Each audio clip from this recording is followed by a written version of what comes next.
Salve, salve galerinha BR, sejam todos muito bem-vindos a mais um vídeo aqui no canal. Galera, em nosso vídeo de hoje nós iremos conversar um pouquinho na teoria se colocar um RGH na live danifica o RGH.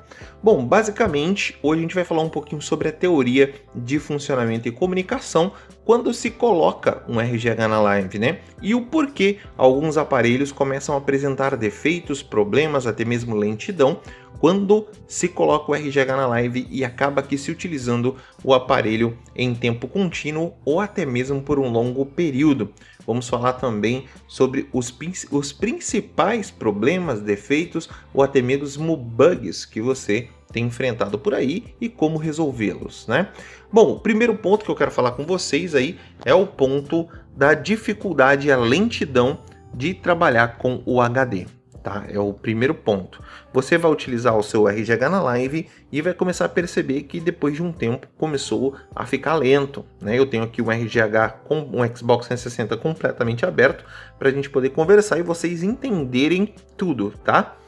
Bom, depois de um tempo, quando você começa a utilizar aí, pulando de servidor a servidor, né, sempre aproveitando o tempo FreeMod, ou até mesmo quando se bane uma KV, você vai lá e testa outro servidor e tudo mais, você vai perceber que o seu videogame começou a ficar lento. Aí você fala, pô Rubens, eu não sei por quê, porque eu sempre dou boot aqui dos arquivos via USB, eu utilizo o HD interno, e mesmo assim o meu videogame começou a ficar lento, né, em navegação, até mesmo durante a jogatina. Galera, isso acontece porque quando você coloca os arquivos do servidor no seu pendrive para dar o boot, né, ele cria uma cópia dos arquivos do pendrive para dentro do seu HD interno. Por isso que quando a pessoa tem HD interno e ela for utilizar uma KV, ela tem que deixar uma cópia da KV que você for utilizar no seu USB e uma cópia da KV no seu HD interno. Caso contrário, se o seu videogame estiver banido e você estiver tentando utilizar um servidor que utilize uma KV, irá aparecer console banido. Quando você duplica sua KV para a raiz do pendrive e a mesma KV, uma cópia dela, né, para a raiz do seu HD interno, você já resolve o problema.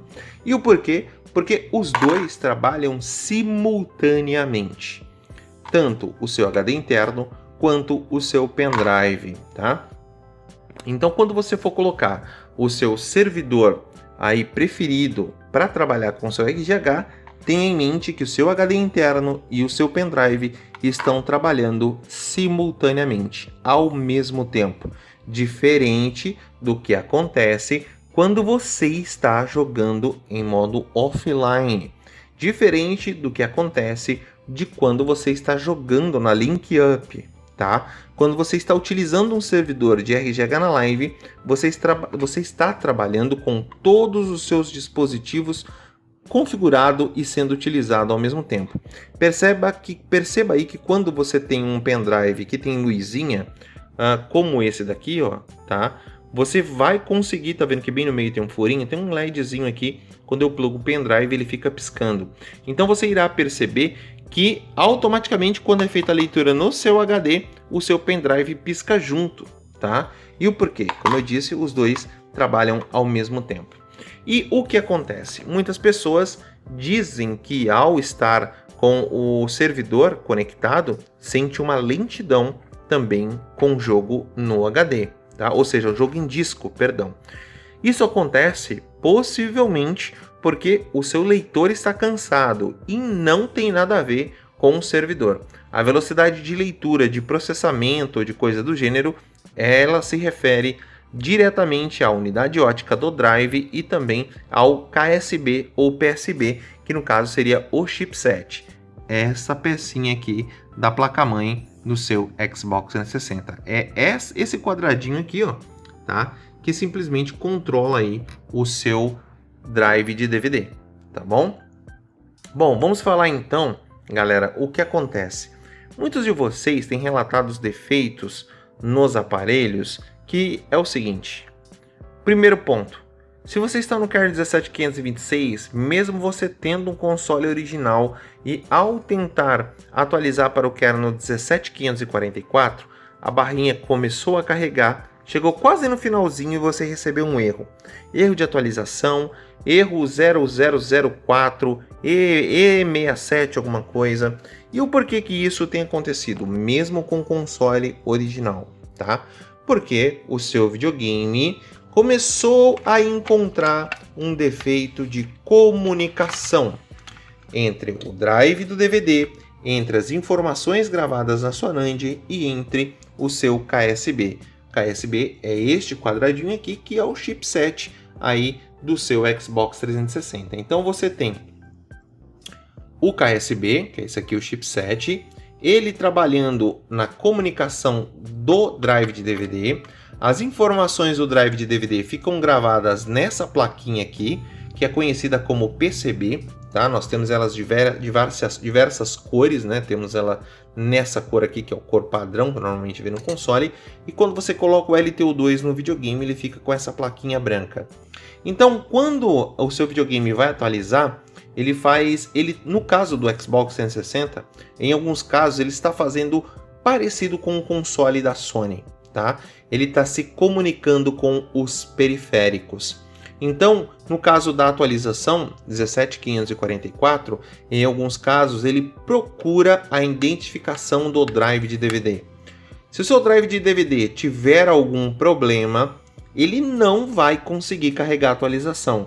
Em alguns casos, mesmo o console sendo original, ele vai carregar, chega quase no final, ele vai apresentar um defeito. E o que você tem que fazer? Simplesmente levar ao seu técnico aí para ver se é a PCB que está com defeito. Se for, será colocado uma LTO2, igual está aqui, e você consegue atualizar e resolver o problema aí do console, tá? Isso também tem acontecido com RGH e basicamente você não consegue escrever a sua NAND atualizada, tá? Quando você tenta escrever com NAND Flash, o console começa o procedimento e será reinicializado.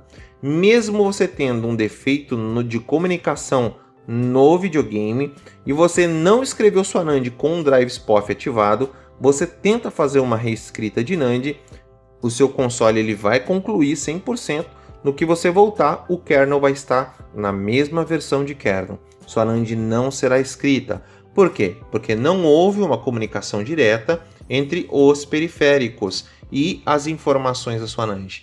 Isso tem acontecido por variação na NAND. É um defeito físico na NAND do seu aparelho. A NAND é este quadradinho aqui, ó. Então, se a sua NAND ela tem um defeito físico, deixa eu tirar isso aqui da frente, ó. Essa aqui é uma NAND do Corona 4G, tá? Eu vou tirar ela aqui para você ver. Então, ela é presa na placa por esses monte de esferinhas, tá? E na hora de colocar tem que estar desse jeito aqui, ó, tá? Acredito que a câmera não vai dar um foco, mas você consegue ver que é um monte de esferinhas, um monte de micro bolinhas que é presa com ar quente aqui, tá bom? Então ela fica desse jeito aqui.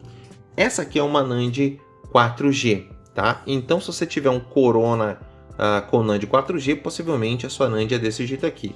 Se você tiver um Trinity ou até mesmo aí um Corona com NAND 16 MB, essa aqui é a sua NAND, ó, desse jeito que você está vendo aqui. Então esse aqui vai ser o formato da sua NAND. O defeito relativo é o mesmo. Houve falta de comunicação, o bug se inicia na NAND. Então, se não for o problema na PCB, é o defeito da NAND, porque normalmente o Xbox 360 não faz a checagem de periférico.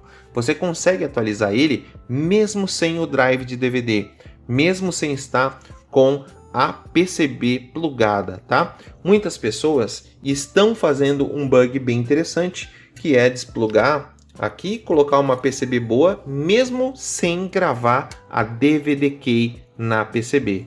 Só encaixa aqui a PCB boa ali no slot e manda atualizar o videogame original ou o LTO2 e ele faz a atualização de boa e aí a pessoa consegue utilizar, tá? Então já fica aí a dica para você que é técnico ou para você que manja de abertura de console. Caso contrário, você terá sim que fazer a troca da sua NAND.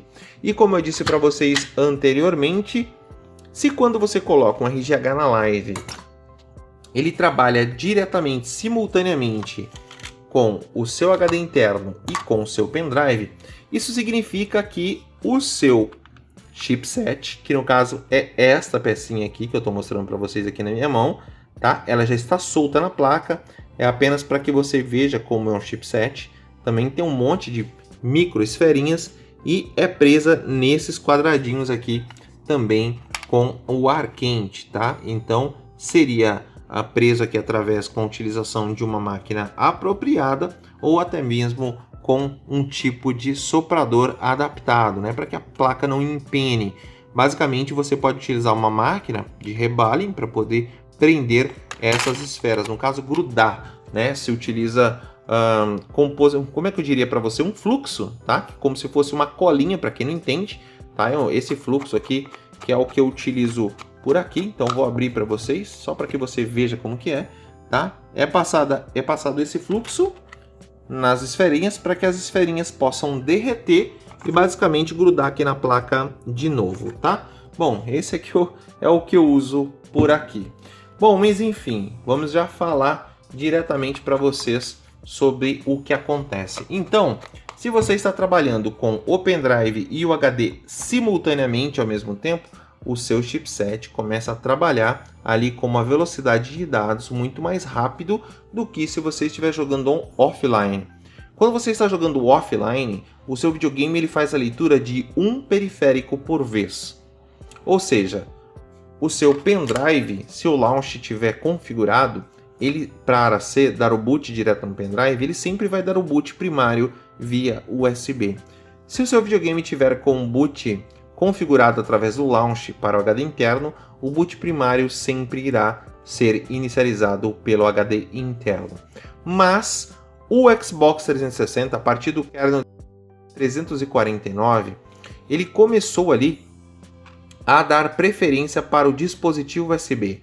Nós tivemos a alteração de armazenamento de 32 GB via USB para 2 teras via USB.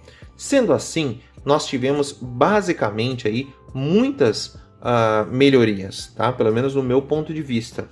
Porém, o pendrive começou a ser como o preferencial do videogame. Então, se automaticamente, quando você coloca o videogame para dar o boot, perceba que a luz do seu HD ou do pendrive irá piscar primeiro e possivelmente será um dos componentes primeiro a ser feito a leitura, tá? Então, sim, quando você utiliza muito tempo o seu RGH na live com o boot via USB e utilizando o HD interno, possivelmente o seu videogame vai trabalhar em uma velocidade mais rápida, tá? E se o seu videogame já vem apresentando defeito de chipset ou defeito de NAND, possivelmente em algum momento você terá que fazer isso, tá? A troca da sua NAND ou a troca do chipset. Basicamente, vou tirar aqui o dissipador da GPU, já deixei tudo solto aqui, ó. Isso aqui já está com o clamp, eu deixei solto para poder mostrar para vocês como que funciona, tá? Então, funciona assim, a sua NAND, que é essa peça aqui, tá? Ela passa informação para o chipset, que é esse aqui, que automaticamente passa a informação para a sua GPU. Essa aqui é a GPU do seu videogame, é ela que manda a imagem, é ela que controla ali, determina a velocidade de funcionamento da sua NAND e também do chipset. Tudo é controlado por aqui. Aqui fica a placa de vídeo do seu videogame, no caso fica tudo aqui dentro, tá? Tudo sistema integrado aqui dentro. Então você tem todo esse controle da GPU, até mesmo ela controla o funcionamento das memórias, que isso aqui é mais importante, tá bom? Então você tem o funcionamento das memórias para a GPU, que automaticamente responde à velocidade de funcionamento do seu chipset e que responde aí os dados e claramente faz a checagem das informações da sua NAND, tá? Então você tem tudo isso trabalhando em conjunto, tá? Para poder entregar o resultado final. E sendo assim, você tem, se você utiliza o seu RGH na live, você tem o seu pendrive e o HD trabalhando simultaneamente, porque possivelmente você vai escolher o boot via pendrive. Por isso que você tem que colocar sempre uma cópia da sua KV que você for usar também na raiz do HD interno, para que possa dar o boot mesmo você estando com os arquivos do servidor no dispositivo USB.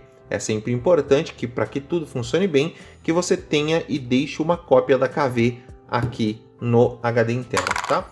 Quando você sente aquela lentidão, quando você não quer mais usar o servidor de RGH na live, você quer ir para Link Up ou simplesmente quer colocar o seu videogame em modo offline, você vai sentir uma lentidão, porque os arquivos foram duplicados dentro do seu HD.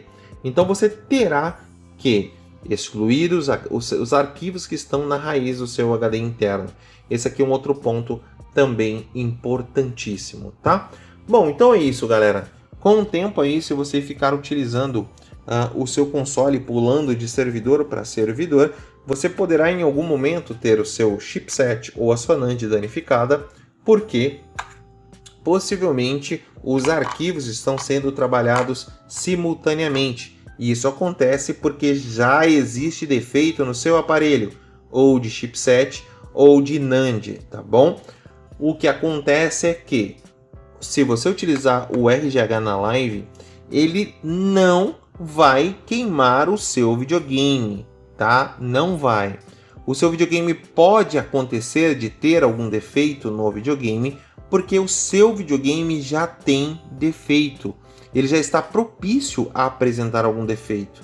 Então, quando você coloca ele para um uso acima do seu padrão, acima do que ele foi projetado, é óbvio que ele vai apresentar defeito, porque ele não foi projetado para aquilo, tá? Por isso que alguns aparelhos nunca irão apresentar defeito e outros irão. Por isso que alguns aparelhos você nem irá conseguir fazer a atualização para o kernel 17.544. Porque ele não vai fazer comunicação entre os periféricos. E outros aparelhos não. Outros aparelhos você pode fazer atualização até mesmo sem o drive estar conectado ao videogame. Porque isso faz uma checagem e tudo isso é controlado por essa danadinha aqui, que é a NAND do seu videogame, tá? Então, já fica aí a dica para vocês. Eu espero que esse vídeo ficou extremamente grande, mas seria interessante que vocês tivessem esse tipo de informação aqui no canal, tá bom? Bom, galera, então o vídeo é esse. Eu vou ficando por aqui. Eu espero de coração que esse vídeo possa ter sanado a sua dúvida, né? E trazendo alguma informação aí para sua vida e também, claro, sempre agregando conhecimento, que é o mais importante. Eu vou ficando por aqui. Um grande forte abraço a todos e até a próxima. Valeu!